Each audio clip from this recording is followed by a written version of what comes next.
Hey, everybody, and welcome back to another episode of Vacuum Exposition. I, of course, am Carl, the host and the creator of this fanciful vacuum cleaner history series. For those that have just tuned in today and have not seen my channel before, well, I do a little segment called Vacuum Exposition once a week on every Sunday, in which case I showcase one particular vacuum or maybe a set of vacuum cleaners that went together at some point or have some connection to each other. And I just kind of talk about them, go over a little bit of history, and overall just kind of give people a different window into the collecting world of vacuum cleaners. Now, I have a collection currently of approximately 600 or 700 vacuum cleaners, give or take several. Now, lately, as many of my viewers have probably noted, I have become a bit of the home for wayward vacuum cleaners. And I say that mostly because, well, I have adopted quite a few vacuums lately from other collectors, collectors that have been unfortunately in need of getting rid of a good portion of their collection just because either they're moving and can't take them with them, or maybe they're just needing to reset. They need to get back into it and get into something different. So, the home for wayward vacuum cleaners here at the Constellation Carl Vacuum Cleaner Collection is always here and waiting and willing to take in anybody who needs it. So, which brings me to my first point of today's video, of course. Now, last week, the week before, we have been looking at some vacuums rescued, and we are back with a few more, albeit they have been in the collection for a little bit, maybe a few weeks now, but it's just a kind of slow process getting through everything. So, anywho, let's get on to the video for today and take a look at some really cool vacuums. All right, my friends, so we got more cool things to look at today. Now, before I continue on, now we will get onto a vacuum exposition, in which case we will take a look at one specific vacuum cleaner. I know that most people know that, and you probably saw it in the thumbnail, but I wanted to make sure that you guys knew that, just in case you were new here. I know that I have been getting a lot of new subscribers lately that may not have seen all my previous videos, so forewarning, if you will. But for those that haven't been around nearly as long as others, I do a segment called Vacuums Rescued in addition to the Vacuum Exposition, in which case I showcase some vacuum cleaners that have recently come into my collection by whatever means that comes. But let's get on to it. So, first and foremost, we have this beautiful little Vision in teal. This is a Hoover Runabout canister. This is essentially a Hoover Spirit, literally everything that a Spirit is. It's just, well, in the Runabout logoing. The Runabout series came out in about 1995, as I recall. And they were very, very interesting. There was a few different colors that came out, but the predominantly well-known one was the teal that came out. There was also the upright that came out in the matching color. And then they kind of accented it with some pink logoing, as you can kind of see, as well as just kind of the black to emphasize color. Very, very interesting set of machines. I am trying to find the upright to kind of go with it.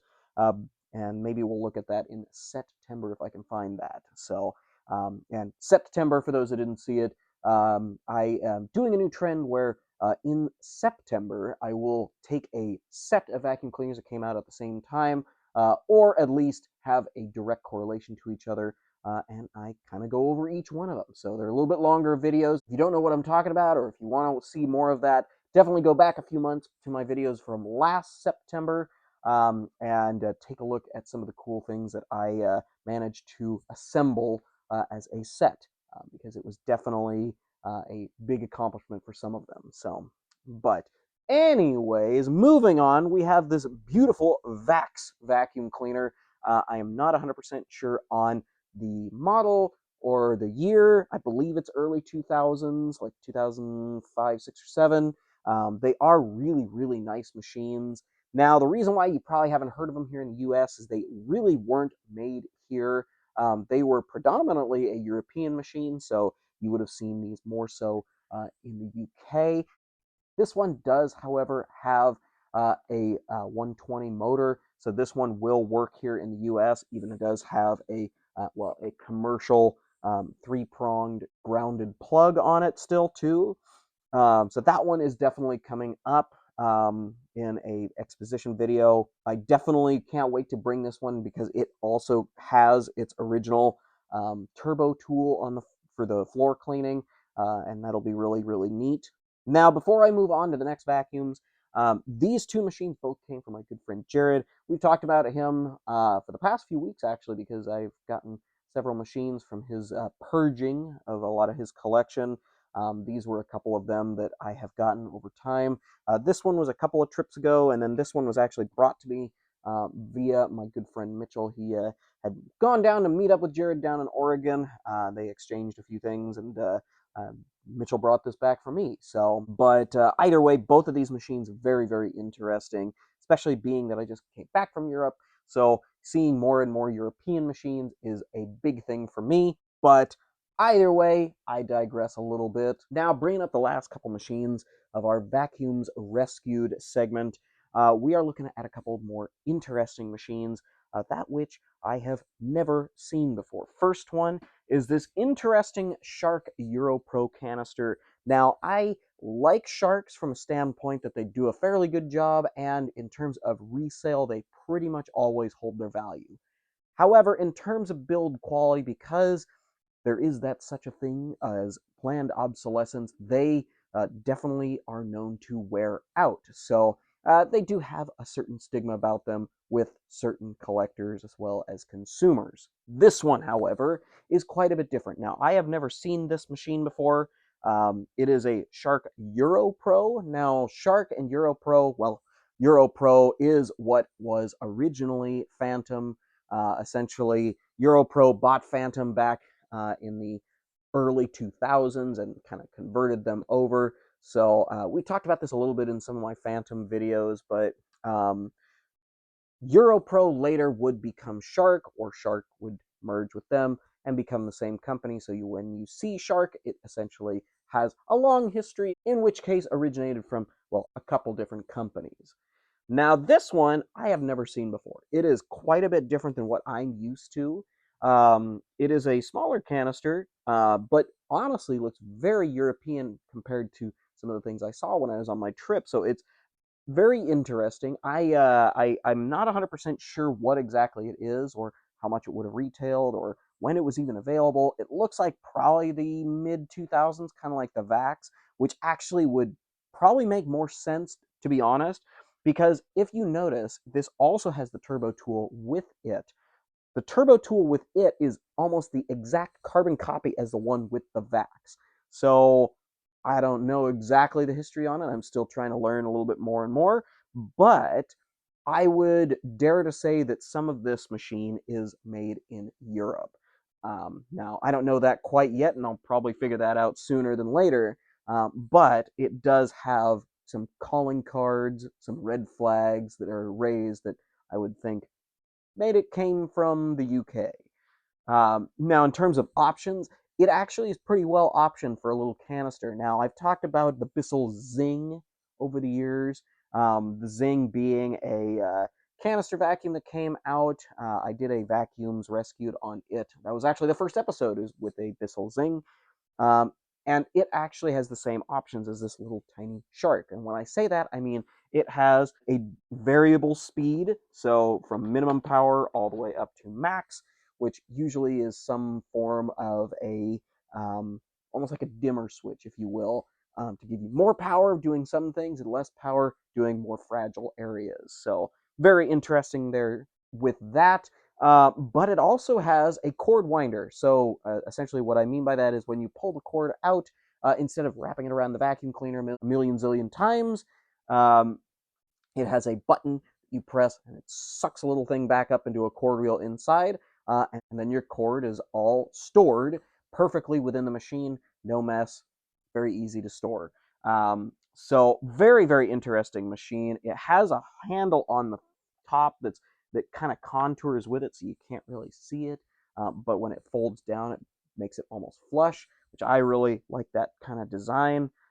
It has a metal wand setup that is extendable instead of two plastic pieces. So I don't know exactly a lot about this, but I know that it was probably pretty deluxe considering what it was for the money. But that'll be an interesting one. We might do a video on that one. We'll just kind of have to see. That one was actually a gift from a friend of ours, the same one that gave us the Dyson hand vacs that I went over a couple weeks ago, and then that Shark upright, actually. All of those machines, including this one, came from our friends' unfortunately deceased parents. They had a bunch of vacuum cleaners, and they didn't want to just throw them away, so they remembered that I was into these things, so they let me have them. So very, very appreciative of that, and I can't wait to see what I can dig up on that little thing.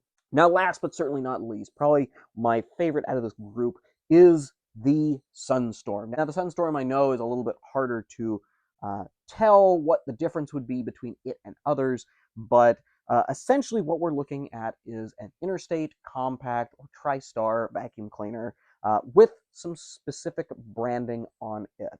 Now, back in the, even going back to the 1950s, Interstate Engineering released the compact vacuum cleaner. It looked kind of like a pig, as people call them, but they were a very, very useful machine. They were very durable, had a very simple design that actually has translated through time, and machines are still using that specific design.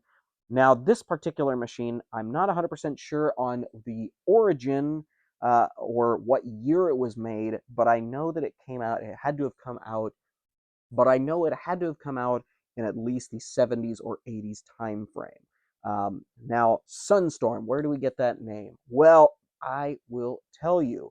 What we are looking at essentially is a machine that was exported from here in the United States to Japan and then imported back over.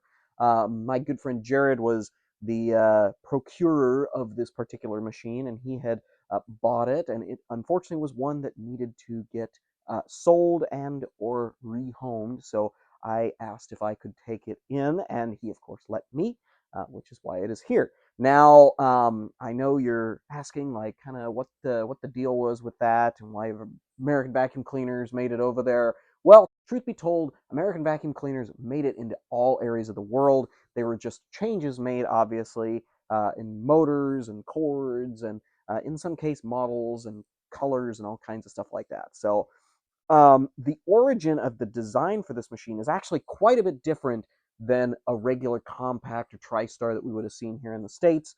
As you can kind of see, it has this big grate back here. It's more flat on the top. They're usually quite a bit more slanted down the back. But this one, as I was told, this was a derivative off of a prototype that Interstate had introduced that never ended up getting made, or at least made for the American market.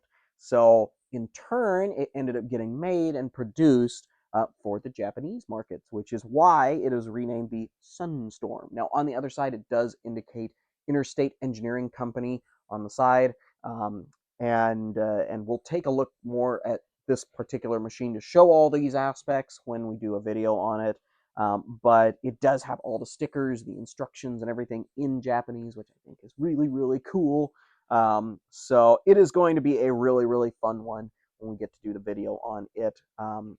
I am still looking for some extension wands and a couple of pigtails for the power nozzle and everything. The hose is an electric hose, however, it does need a pigtail that goes from the hose down to the bottom of the machine, as well as a couple of those extension wands that have clips in them for the cord for the power nozzle. So in time, we will get this thing all 100% completed and ready for its debut.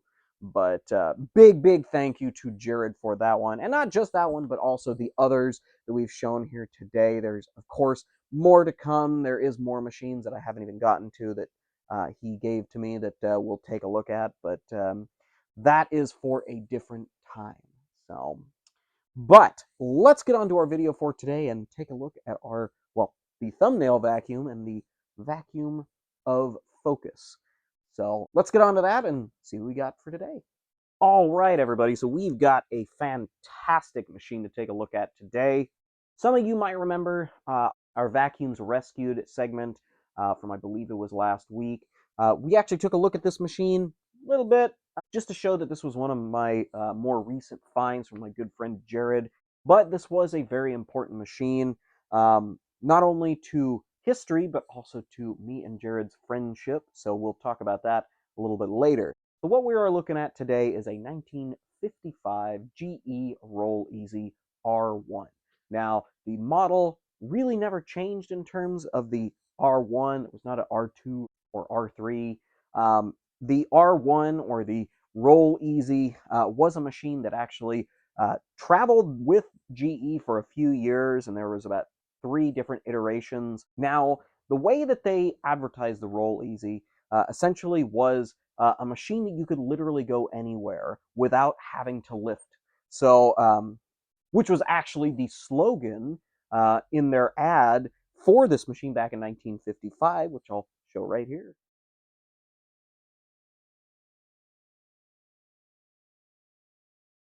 And as you can see, this little machine, well, it was put through its paces in order to show how it worked. Essentially, you could pull it upstairs, you could pull it around the house with you, and it would just kind of conveniently roll behind you. The Roll Easy. Now, that's all well and good in concept. However, this particular machine did have a few failure points. One big one being the hose, unfortunately. So with pulling it behind you, unfortunately, that did put a lot of strain down here on the hose point. Now, this usually resulted in the hose getting replaced over time.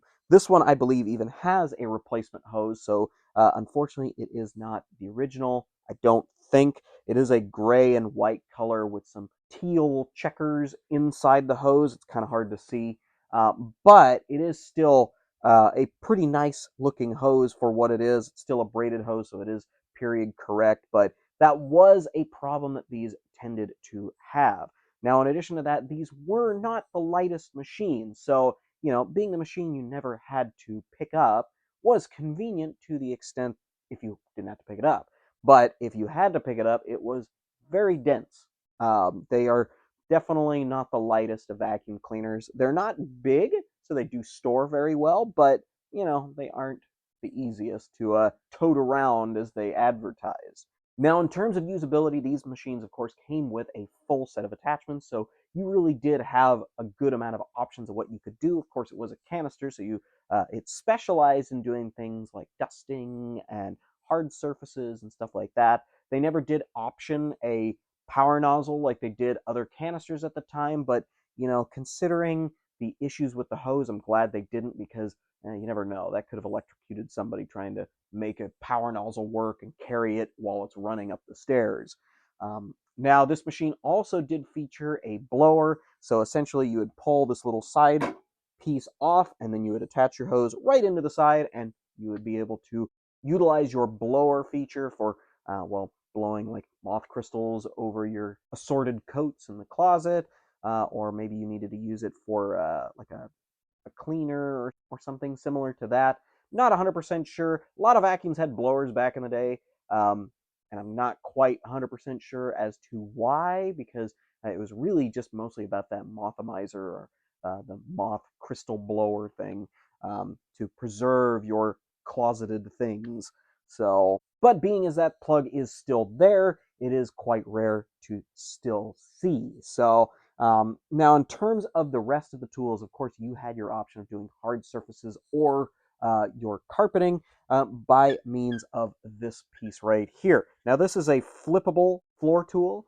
So what that means is essentially you would have it in one direction. So you'd be doing your regular carpets like on the bottom here. And then in order to do your kitchen or things like that with the hard surfaces, it would just flip, and then you would just do it with the brush side. So what they would do is they would have this hose piece that would have a cutout on one side of it, and then holes on either side of this. So you'd flip it, and thus the suction hole would be turned to either side. These are super cool attachments. I really like them. The only feature about them that I wish would have held up a little bit better is inside here there's actually a weight. So essentially what you do is while you're using it, say you needed to change over to the kitchen flooring or something, in theory, what you all you would have to do is lift up and it would turn just because of the weight. So then you would go back doing your other cleaning. Now, this particular attachment, while this is a GE attachment, the concept was actually transferred throughout a few different machines. More specifically, Electrolux actually had this concept long before GE with their Model 30. It had a flippable floor tool as well, and that actually carried all the way through into the 80s and 90s for most Electrolux canisters, but still a very interesting concept for a vacuum cleaner either way. Now, in terms of colors, this machine is quite bright, obviously. It's got the different shades of teal and turquoise, in addition to some copper pieces to accent as well. So as you can see, the handle right here, in addition to the hose connection center right here, was actually a anodized copper, as I was told, and that even translated to the tools and extension wands. So the floor tool, as you can see, it's a little bit beat up, but you can still see the anodized copper on there. It would have had anodized copper ends on the hose as well as the extension wands. Now, unfortunately, this one didn't have the extension wands with it. And this being a replacement hose, unfortunately, they're gone too. But, you know, just to have a hose that works with it definitely helps. However, I am still on the lookout for those pieces. So if anybody has, you know, a junky roll easy, or maybe they got rid of the vacuum cleaner because it burned the motor out or something, and you still have the parts, definitely let me know, because I would really like to make this particular machine all original. Now, the Roll Easy, like I said, there was 3 models. It continued all the way through, I believe, 1957. This being the first one, I like to consider this one the more barrel-shaped one, because after this, it kind of went to almost a slimmed down version of this. And I'll show pictures of the following models right here.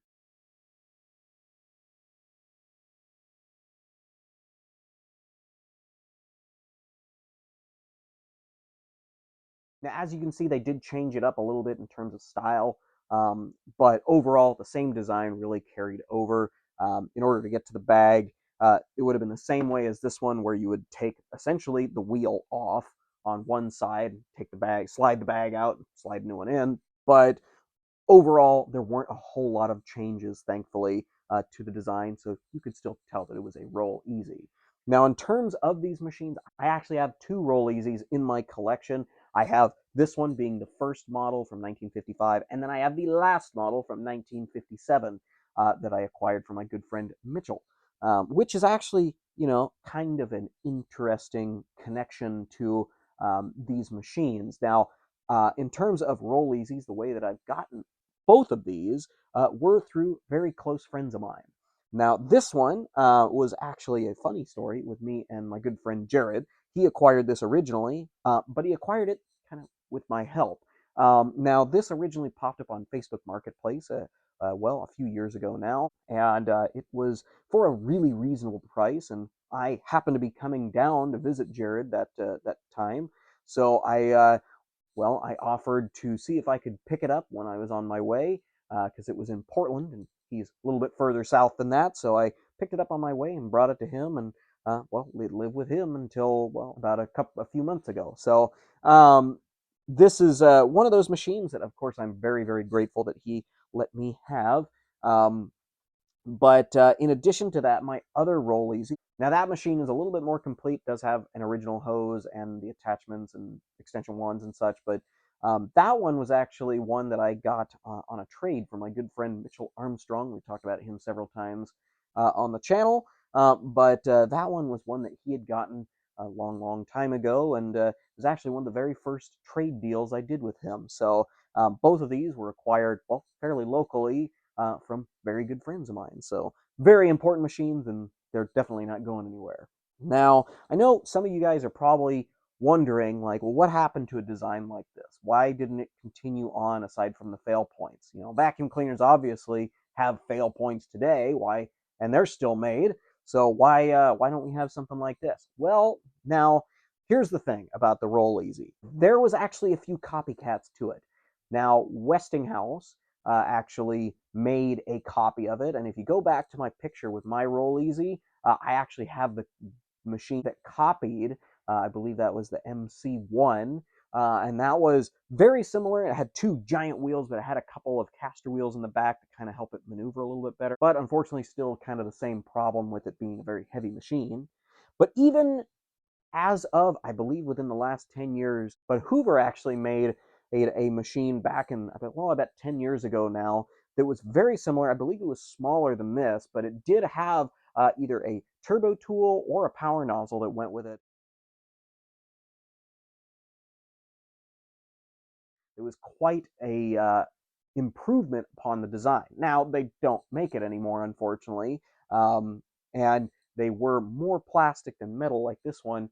So technically, the design was still considered, even to more recent times. But fortunately, but unfortunately, the design for this has been left back in the 50s for the most part. Well, I think that's about as much as I have to talk about on the old Roll Easy. Let's get on to our run demo and see how this thing did on the floor.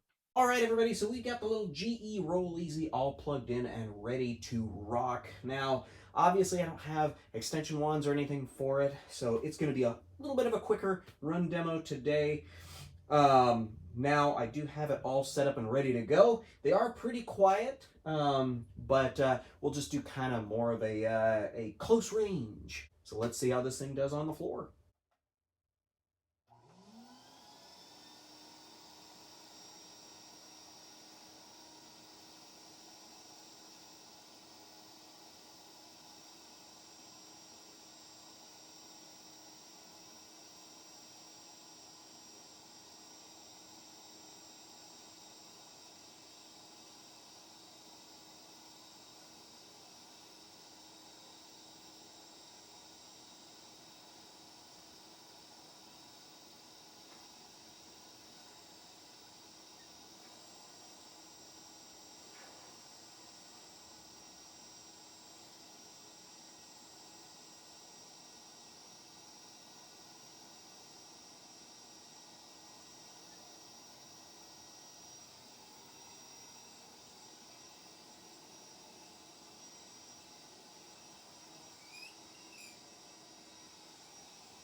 Well, even being from back in the mid 50s, this particular little machine still has a good amount of suction and still does a pretty decent job on the floor. Now, because it doesn't have beater bars really, and of course it is not used to heavy pile carpet like what I have, it may not be the best on what we have here, but it still does a pretty decent job, and suction wise, it's pretty well set. The floor tool, of course, I swear up and down by this, and it is such a fantastic floor tool. So I hope that I find some extension wands so I can use this a little bit more thoroughly. But either way, this machine really does run really well. When I found this for Jared, I think that it came from the original owner. The house that I got it from was 100 years old, so I have no doubt in my mind that they probably bought this brand new in the 50s, and just kind of kept up with it with the maintenance and the services, with the services and servicing of it, and maybe just over time things got lost, and that's just kind of how it happened. So, but either way, it still runs, it still works, it still does fantastic work on the floor, even with it being limited in its suction powers. But Either way, very, very impressed and super happy to have it. So I hope you all enjoyed our little run demo for today. Well, everybody, this was a really, really fun video to make. Now, the GE Roll Easy is quite an interesting machine in design, and it really shows how far we were able to go in terms of, well, a harebrained idea that came to an engineer's mind. Now, of course, engineers have ideas such as this all the time, but putting them into production is a whole different story. This particular machine, making it to production, being sold to the masses, and selling to people is fascinating to me. Having these giant wheels on the side, it's just not something that we're used to in terms of vacuum cleaners really anymore. We had really interesting designs. Hoover had their hovercraft Constellation that floated, no wheels. Canisters had rails that they would ride on the floor, and some vacuums were just mounted to walls, essentially.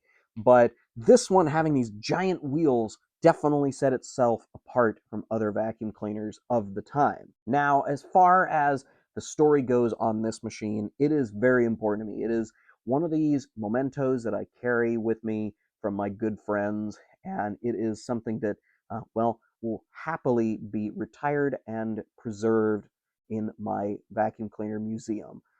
It is definitely one that I can't wait to show more and more people. Of course, I was so excited to bring this one to you guys on video today. So I hope you guys enjoyed seeing this one. Of course, I hope you enjoyed our vacuums rescued today as well.